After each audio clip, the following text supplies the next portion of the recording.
Hello everyone, Mike Arnold here, co-founder, Pat, trading partners along with Bob. I covered this on our live stream yesterday. Just wanted to reiterate it.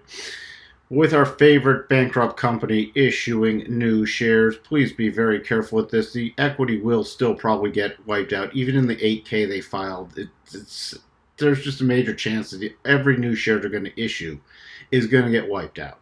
Okay? Trading down today. A lot of people should not be trading this stock. If you want to do a bankruptcy play, there's other ways to do it.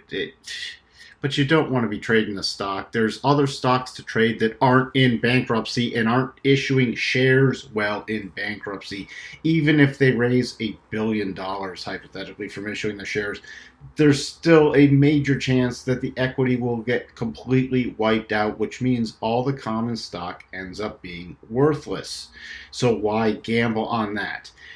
Just want to update this. If it trades below 171, we're watching for 114, then 57 cents.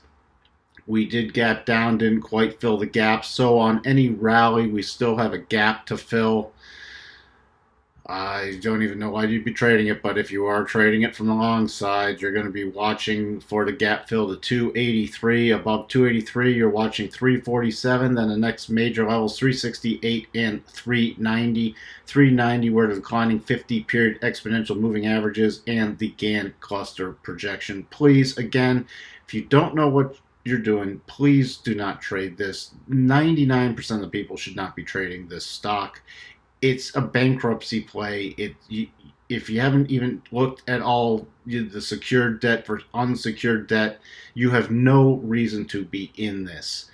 Just giving you my 2 cents worth. People are going to do what they're going to do. I'm just updating the levels for everybody, what to watch for, but I'm advising people to steer clear of this. Trade things that aren't in bankruptcy, please.